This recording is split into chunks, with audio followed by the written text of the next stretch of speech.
Hello दोस्तों, आप देख रहे हैं एम बोले तो और ये है खबर सिनेमा। आइए जानते हैं सिनेमा की दुनिया में क्या कुछ हो रहा है।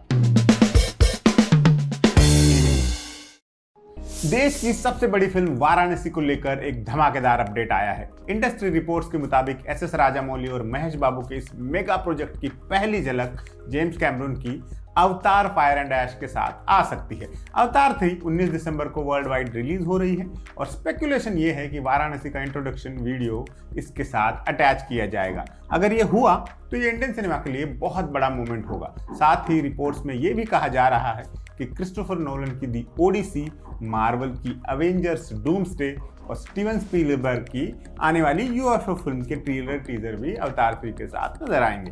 वाराणसी को शुरू से ही एक ग्लोबल फिल्म के रूप में प्लान किया गया है और इसे अवतार 3 जैसी हॉलीवुड ब्लॉकबस्टर के साथ अटैच करना एक कैलकुलेटेड मूव है। इससे फिल्म को वर्ल्ड वाइड ऑडियंस मिलेगी। नंदमुरी बालकृष्ण के फैंस के लिए बुरी खबर है। अखंडा 2 की रिलीज 5 दिसंबर को होनी थी, लेकिन रिलीज से कुछ घंटे पहले ही फिल्म इंडेफिनिटली पोस्टपोन हो गई। मद्रास हाई कोर्ट ने इरोस इंटरनेशनल मीडिया लिमिटेड के फेवर में फिल्म की रिलीज, डिस्ट्रीब्यूशन और कमर्शियल एक्सप्लॉयटेशन पर इंजंक्शन जारी कर दिया है।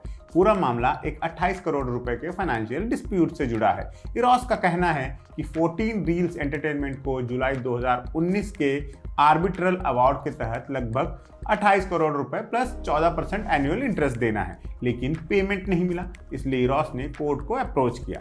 डिवीजन बेंच ने साफ कहा कि जब तक पूरी पेमेंट नहीं होती, अखंडा 2 किसी भी मीडियम में रिलीज नहीं हो सकती, न थिएटर में, न डिजिटल पर, न सैटेलाइट पर। 4 दिसंबर को पेड प्रीमियर्स कैंसिल हो गए थे और ओवरसीज स्क्रीनिंग्स भी रुक गई थी क्योंकि केडीएम्स क्लियर नहीं हुए थे। फैंस कंफ्यूजन में थे क्योंकि इसकी एडवांस बुकिंग कई रीजन्स में नहीं खुली थी। आखिर में मेकर्स ने एक्स पर स्टेटमेंट जारी किया कि फिल्म तय शेड्यूल के मुताबिक रिलीज नहीं होगी। नई रिलीज डेट पर अभी कोई अपडेट नहीं आया है। पुलकित सम्राट और वरुण शर्मा की जोड़ी फुकरे के बाद राहु केतु के साथ वापस आ रही है। इसका नया पोस्टर भी रिलीज कर दिया गया है। विपुल विक के डायरेक्शन में बनी ये फिल्म फोकलोर, सिचुएशनल कॉमेडी और सोशल कमेंट्री का मिक्स है। फिल्म में शालिनी पांडे भी लीडिंग रोल में है। उनके अलावा पीयूष मिश्रा, चंकी पांडे, अमित सियाल और मनु ऋषि भी दिखाई देंगे। प्रोड्यूसर्स के मुताबिक राहु केतु हमारे कल्चरल बिलीफ सिस्टम्स को प्लेफुल ट्विस्ट के साथ टैप करती है। टीजर में दिखाया गया है कि जहां भी ये दोनों जाते हैं, कियोस और डिस्ट्रक्शन फैल जाता है। गांव वालों की नजरों में ये पनौती है। ये कॉमेडी फिल्म 16 जनवरी 2026 को सिनेमाघरों में रिलीज होगी। नंदमुरी बालकृष्ण ने मॉडर्न फिल्म्स के लंबे रन टाइम्स को लेकर बड़ा स्टेटमेंट दिया है। एक इंटरव्यू में उन्होंने कहा कि आजकल हम ऐसी फिल्में देख रहे हैं जो 3 घंटे से ज्यादा होती हैं, लेकिन उनमें स्टोरी नहीं होती। उन्होंने आगे कहा, फिल्म वाले एक छोटा सा पॉइंट लेते हैं और उसे 3 घंटे या उससे भी ज्यादा के लिए स्ट्रेच कर देते हैं। मुझे समझ नहीं आता क्यों। जब बड़ी फिल्में आती है तो उनसे ह्यूज एक्सपेक्टेशंस होती है।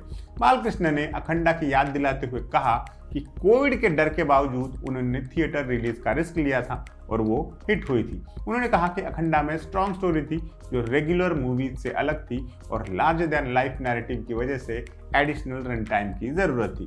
बालकृष्ण के मुताबिक फिल्म का ड्यूरेशन बहुत इंपॉर्टेंट है और बहुत लंबा नहीं होना चाहिए। उन्होंने सजेस्ट किया कि फिल्में 2 घंटे से ज्यादा की नहीं होनी चाहिए। ये स्टेटमेंट इसलिए भी इंटरेस्टिंग है क्योंकि ताजा रिलीज धुरंधर लगभग 3.5 घंटे लंबी है। रणवीर सिंह की धुरंधर के बारे में सबसे बड़ी खबर आ गई है। ऑफिशियली कंफर्म हो गया है कि धुरंधर का दूसरा पार्ट आएगा और पार्ट 2 की रिलीज डेट भी अनाउंस हो गई है, 19 मार्च 2026।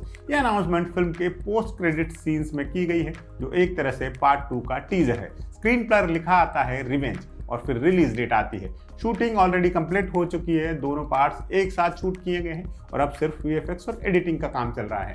हालांकि 19 मार्च 2026 की तारीख धुरंधर 2 के लिए आसान नहीं होगी। ये ईद के वीकेंड पर है और मैसिव बॉक्स ऑफिस क्लैश होने वाला है। उसी दिन यश की टॉक्सिक भी आएगी और अजय देवगन की धमाल 4 के लिए भी यही डेट बताई जा रही है। ऊपर से ऐसी खबरें भी है कि सलमान खान की बैटल ऑफ गलवान भी इसी दिन आएगी। तो ऐसे में आदित्य धर का यह फैसला सही है या उल्टा पड़ेगा, ये तो वक्त ही बताएगा। आज की खबर सिनेमा में बस इतना ही। अब मंडे मुलाकात होगी। आप देखते रहिए एम बोले तो।